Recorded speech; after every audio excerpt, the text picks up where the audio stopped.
चलिए आज हम लोग पढ़ेंगे इस वीडियो में एवरेज, और एवरेज का ये पार्ट 4 है। जैसा कि आप देख पा रहे हैं स्क्रीन के ऊपर दिखा रहा है कि ये पार्ट 4 है एवरेज का। तो एवरेज का पार्ट 4 जिसमें हम लोग सब प्रश्न संख्या 22 से पढ़ना शुरू करेंगे। तो चलिए आइए पढ़ना स्टार्ट करते हैं। तो प्रश्न 22 आप लोगों को दिख रहा है। प्रश्न 22, तो यहाँ पे प्रश्न 22 में लिखा है कि 5 संख्याओं का औसत 65 है। इनमें से प्रथम 2 संख्याओं का औसत 81 तथा अंतिम 2 संख्याओं का औसत 38 है। तो तीसरी संख्या कितनी है? तो प्रश्न संख्या 22 ये इसमें दे रखा है कि 5 संख्याओं का औसत कितना है? 65 है। तो 5 संख्याओं का औसत 65 है और प्रथम 2 संख्याओं का औसत 81 और अंतिम 2 संख्याओं का औसत कितना है? 38 है। यही दिया है ना कि 81 और अंतिम 2 संख्याओं का औसत 38 है। जैसे इसको यहाँ पे देख लीजिए पहले कि मान लेते हैं संख्याएं कितनी है? 5 है। इन पांचों का औसत कितना है? 65 है। और प्रथम 2 का औसत कितना है? 81 और अंतिम 2 का औसत कितना है? 38। तो ये मध्य वाली संख्या पूछ रहा है। तो हम लोगों को यहां से लेके यहां तक का औसत पता है, एवरेज कितना है। तो जब यहां से मतलब फर्स्ट से लेके लास्ट तक का एवरेज पता है और इस 2 का दे दिया, इस 2 का भी दे दिया, तो इन दोनों को जोड़ के पूरे में से माइनस कर देंगे तो बीच वाला यानी बीच वाली संख्या मिल जाएगी। तो चलिए यही काम हम लोग यहाँ पे कर लेते हैं। तो जैसा कि हम लोग देख पा रहे हैं कि 65 5 गुणे 65, तो इसका गुणनफल कितना आ जाएगा? तो 325 क्योंकि 5 25 25 और 6 25 30। तो 325 और 81 दुना के 162 और 38 दुना 76। तो इतना हो गया। अब 162 और 76 को जब ऐड कर लेंगे तो कितना आ जाएगा? यहाँ पे 6 2 8 और 7 और 6 13 हासिल 1 1 1 2 238। इस 238 को 385 से माइनस कर देते हैं। यहाँ पे हम लोग जो इसको माइनस कर देंगे किससे? 325 से। तो 325 से माइनस करेंगे तो 15 में से 8 माइनस करेंगे तो 7 और 11 में से 3 को माइनस कर देंगे तो 8, 2 में से 2 माइनस हो जाएगा तो कुछ नहीं बचेगा, यानी 87। मध्य वाली संख्या कितनी है? 87। तो चलिए हम लोग पढ़ लेते हैं प्रश्न 23। प्रश्न संख्या 23 में दिया है कि 13 संख्याओं का औसत 68 है। प्रश्न संख्या 23 में दिया है 13 संख्याओं का औसत कितना है? 68 है। और कह रहा है कि प्रथम 7 संख्याओं का औसत कितना है? 63 है। और अंतिम 7 संख्याओं का औसत 70 है।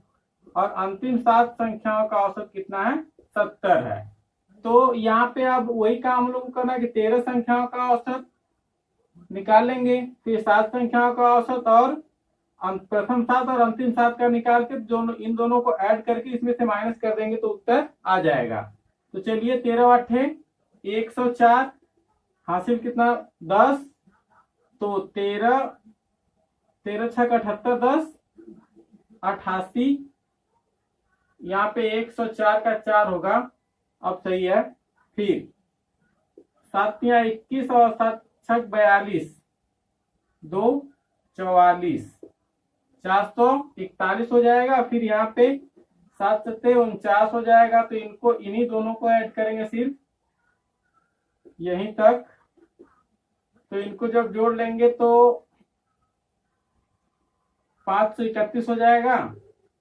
9 4 13 1 4 4 8 1 9 931 हो जाएगा ये। फिर आगे अब 931 में से 884 को माइनस कर देते हैं। तो 11 में से 4 माइनस कर देंगे तो 7। फिर 12 में से 8 को माइनस कर देंगे तो 4 और ये पूरा कट जाएगा, यानी बीच वाली संख्या कितनी आ गई? 87।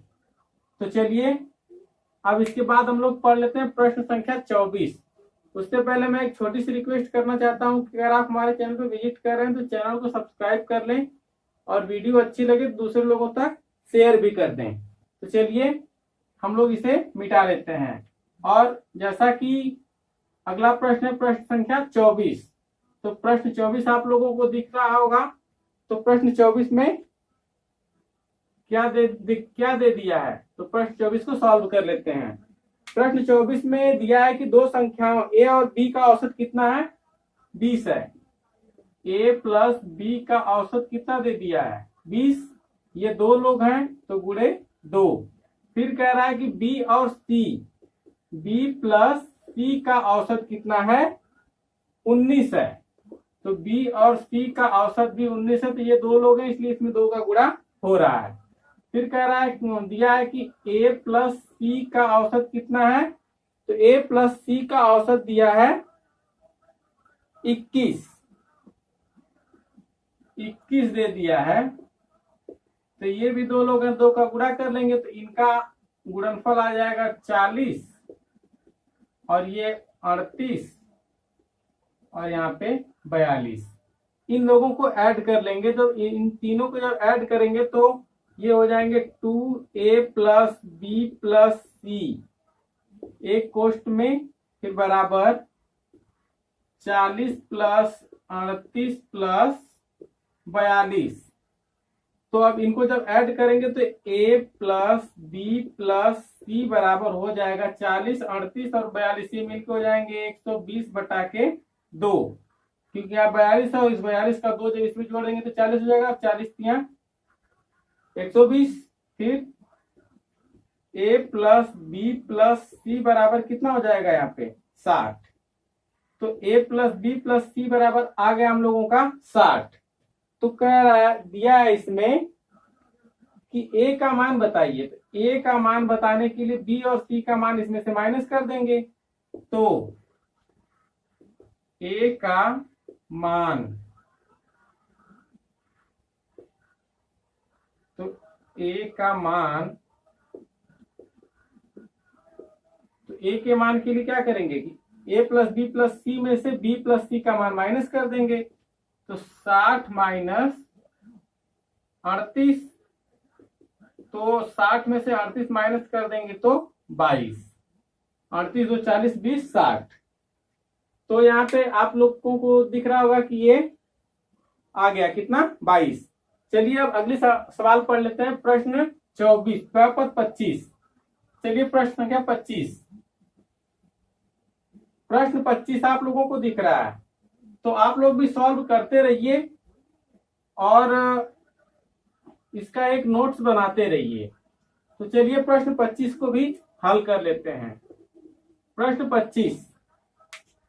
25 में दिया है कि a प्लस a तथा b की औसत मासिक आय 14,000 रुपए है। तो a प्लस b की मासिक आय कितनी है, 14,000 है। ये दो लोग हैं तो इनकी मासिक आय कितनी हो जाएगी, 28,000। फिर आगे पढ़ लेते हैं। आगे दिया है कि b तथा c की औसत आय 15,600 है। तो b प्लस c की औसत आय कितनी है, 15,600। ये भी दो लोग हैं a और b, तो इनका कितना हो जाएगा 15 दुना के 30 और 3100, 31,200। 6 दुना के 12, 31,200। फिर आगे c प्लस a की औसत आय कितना दे दिया है, c प्लस a की औसत मासिक आय 14,400। 14,400। ये भी दो लोग हैं तो 14 दुना के 28, 28,800। करेक्ट। ये इतना आ गया इन लोगों का। तो इसमें और दिया आगे, कह रहा बी की मासिक आय बताइए। तो बी की मासिक आय बताने के लिए हम लोगों को क्या करना होगा, पहले a प्लस बी प्लस सी, मतलब a प्लस बी प्लस सी का मान चाहिए। तो इनको जब जोड़ेंगे तो देखिए 2a 2b और 2c, इसीलिए हम लोग इसे डायरेक्ट लिख लेंगे कि 2a प्लस बी प्लस सी बराबर 28,000 प्लस यहाँ पे 31,200 प्लस 28,800, सही है।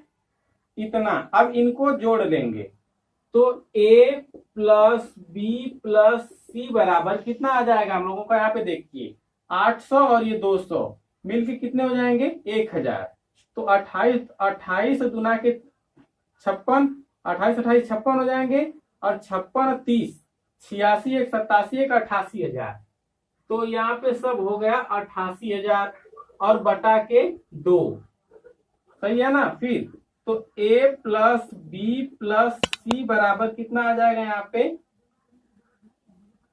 44,000। पूरा कितना आया 44,000।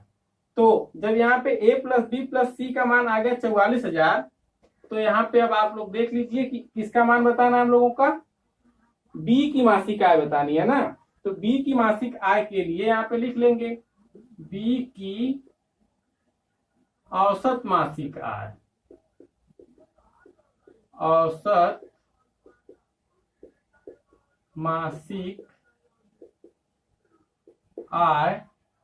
तो b की औसत मासिक आय निकालने के लिए a और c का मान माइनस करना पड़ेगा 28,800। तो 44,000 में से माइनस कर देंगे 28,800। तो फिर 002 यहां तक आ गए। फिर यहाँ पे कितना बचा 3, तो 3 इसको माइनस कर दीजिए। 3 में से मतलब 13 में से 8 को माइनस कर देंगे तो 5, और फिर कितना बचा 3 1 15,200। कितना आ गया यहाँ पे 15,200, जैसा कि विकल्प में आप लोगों को दिख रहा है कि 15,200 दिया है। तो हम लोगों का ये प्रश्न संख्या कौन सी थी 25 नंबर। तो 15,200 हम लोगों का सही भी है। चलिए अब आगे पढ़ लेते हैं प्रश्न संख्या 26। इतना है। तो इसमें मान लेते हैं कि कुल विद्यार्थी कितने हो जाएंगे, 3 विद्यार्थी ऐसे हैं तो कुल विद्यार्थियों की संख्या, कुल विद्यार्थी हो जाएंगे हम लोगों के 9 विद्यार्थी हो गए।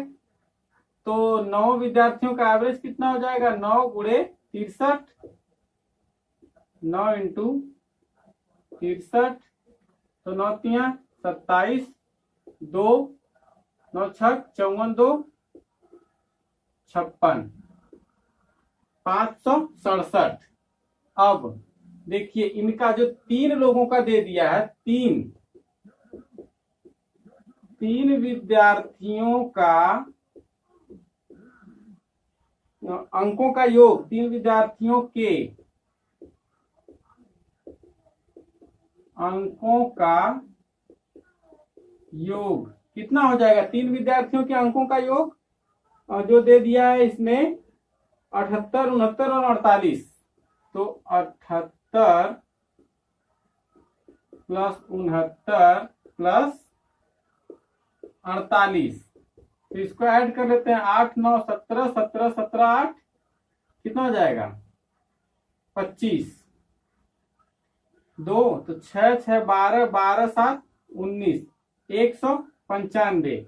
ये 3 विद्यार्थियों के अंकों का योग है और ये 9 विद्यार्थियों का एवरेज है। तो 167 में 567 में से 195 को माइनस कर लेंगे तो 6 विद्यार्थियों का बचेगा, क्योंकि ये 9 विद्यार्थियों का है, ये सिर्फ 3 विद्यार्थियों का है। तो इसमें से 3 विद्यार्थियों का एवरेज निकाल लेते हैं।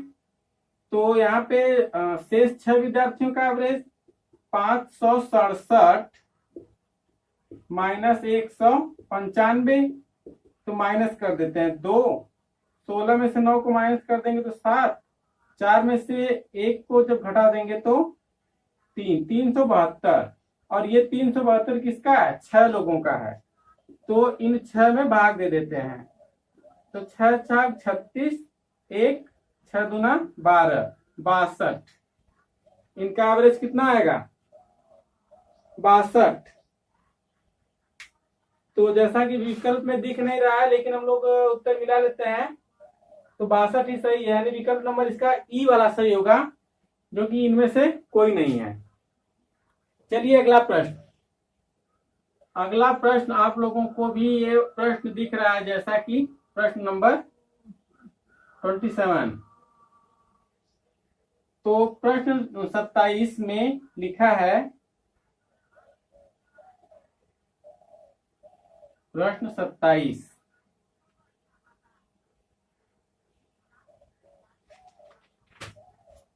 तेरा गणित में 28 छात्रों द्वारा प्राप्त अंकों का औसत 50 था।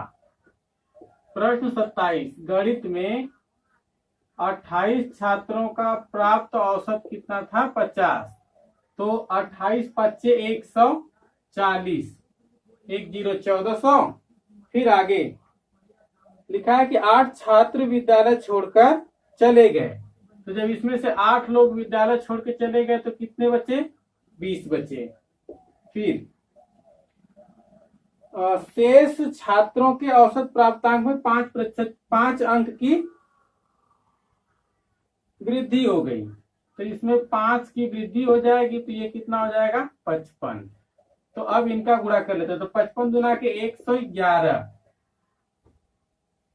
मतलब यहाँ पे 55 दुना के 110 और 0 1100।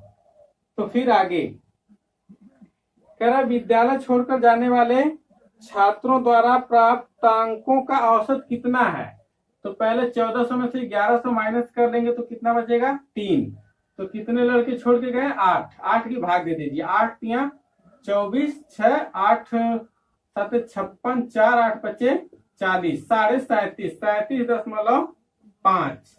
ये हुआ हम लोगों का आंसर। चलिए प्रश्न अगला हम लोग पढ़ लेते हैं। और अगला प्रश्न 28।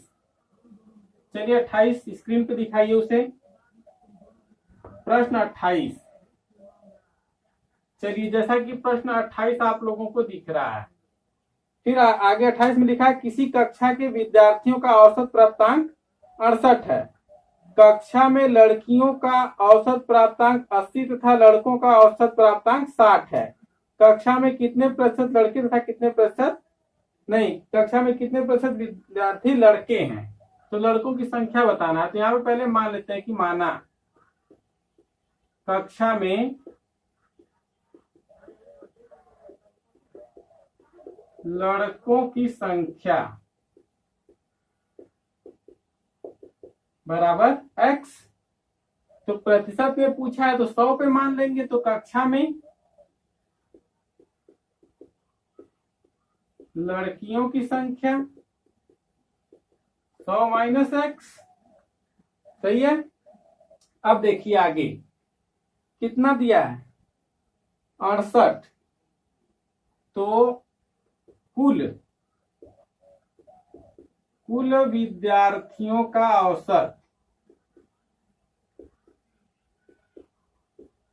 कुल विद्यार्थियों का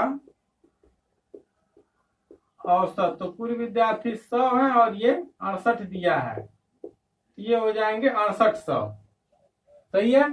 फिर लड़कों का एवरेज, तो लड़के कितने हैं?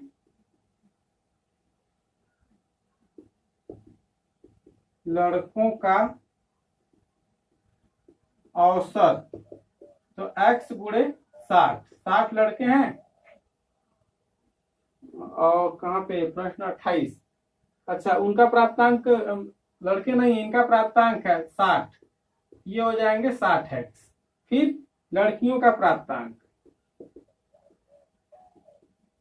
तो लड़कियों का प्राप्तांक कितना आ जाएगा? 80 कोष्ट में 100 माइनस x। इसे जब सॉल्व कर देंगे तो ये हो जाएंगे 8000 माइनस 80x। ठीक। अब यहाँ पे बहुत ध्यान से सुनिए, ये लड़के और ये लड़कियां, ये इनके प्राप्तांकों का एवरेज आया हुआ है और ये एवरेज बराबर किसके होगा? इस 6800 के। तो चलिए हम थोड़ा सा ऊपर से इधर करते हैं, फिर उसके बाद प्रश्न को सॉल्व कर देते हैं। तो यहाँ पे देखिए ये 60x प्लस 8000 प्लस 80, ये माइनस है, 8000 माइनस 80x बराबर 6800। सही है। इसको जब माइनस करेंगे तो बचेगा यहाँ पे माइनस 20x बराबर माइनस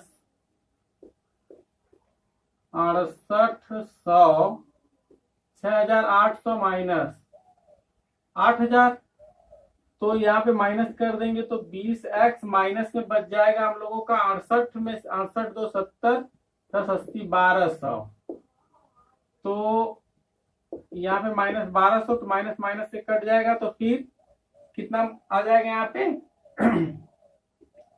x बराबर 60, यक्स का मान कितना आया 60।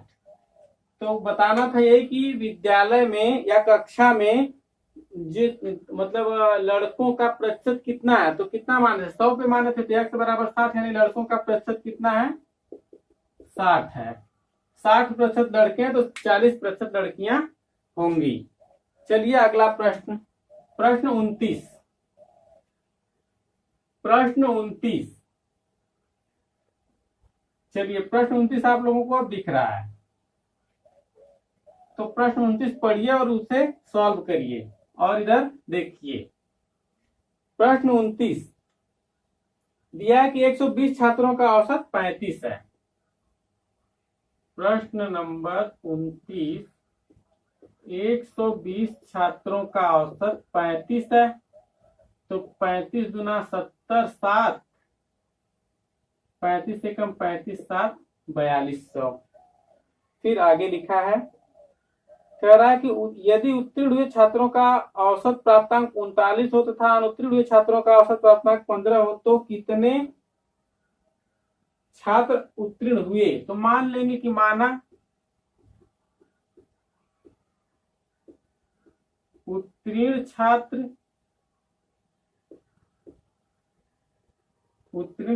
कितने हैं x है, और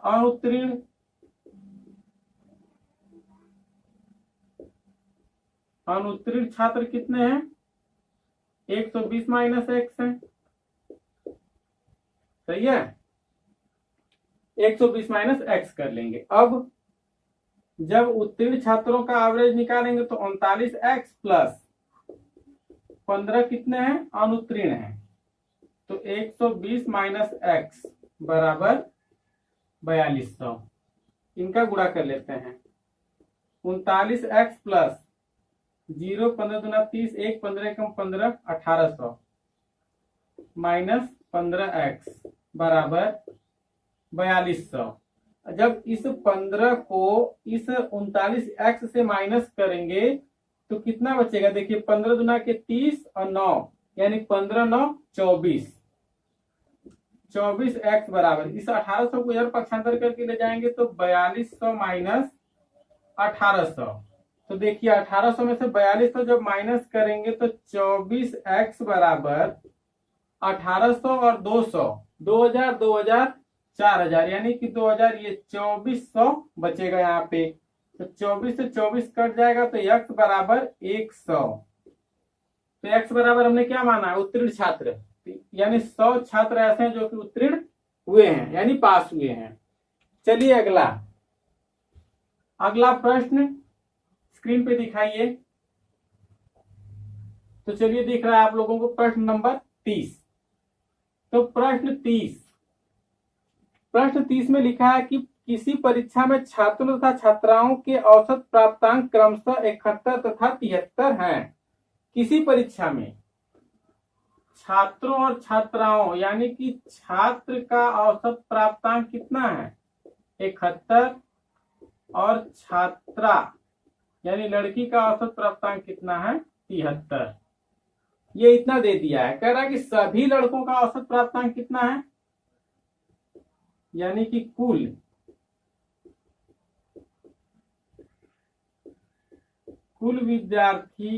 विद्यार्थियों का औसत प्राप्तांक कितना है 71.8। सही है। तो आगे बताना क्या हम लोगों को, तो इसमें दिया है कि छात्रों और छात्राओं का अनुपात, यहाँ पे मान लेते हैं कि माना छात्र बराबर x और छात्रा बराबर y। तो 71x प्लस 73y बराबर क्या हो जाएगा, 71.8 इंटू एक्स प्लस वाई। यही समीकरण बनेगा हम लोगों का। तो 71x प्लस 73y बराबर 71.8 एक्स प्लस 71.8 वाई। अब इनको x वाले को x की तरफ और y वाले को y की तरफ पक्षांतर कर देते हैं। 71x माइनस 71.8 एक्स बराबर फिर 71.8 वाई माइनस 73 वाई। यहाँ पे पक्षांतर में कोई दिक्कत नहीं ना। फिर आगे अब जब इसको माइनस कर देंगे तो यहाँ पे बचेगा 0.8x बराबर, यहाँ पे देखिए 78, 71.8 और 73, तो बच जाएगा 1.2 वाई। अब x अनुपात y बताना है। छात्र अनुपात है छात्रा, तो छात्र अनुपात छात्रा, x अनुपात y बताना, आप ये भूलिएगा मत। अब देखिए इसको जब इधर पक्षांतर करके लाएंगे तो क्या होगा, पहले y को इधर लाएंगे तभी ना x बटा के y होगा। इसके बराबर हम लोग x बटा के y भी लिख सकते हैं। तो x अपान y लिखने के लिए y को इधर लाएंगे और 8 को इधर ले जाएंगे, तो x अपान y बराबर 1.2 अपान 0.8। फिर अब यहाँ पे देख लीजिए आगे, इसको क्या लिख सकते हैं कि x बटा के y बराबर, दोनों जगह बराबर 0.1 अंक पे, तो 0.0 से कट जाएगा, तो 12 बटा के 8, 4 दूना 8, 4 तिया 12। तो x अनुपात y बराबर 3 अनुपात 2। ये अनुपात है उस छात्र और छात्राओं का। तो चलिए इस वीडियो में को अब हम लोग यहीं पे समाप्त करते हैं, और आप लोगों से फिर से रिक्वेस्ट करते हैं कि अगर आप हमारी वीडियो देख रहे हैं तो चैनल को सब्सक्राइब करें और दूसरे लोगों तक शेयर भी करें। चलिए फिर मिलते हैं नेक्स्ट वीडियो में।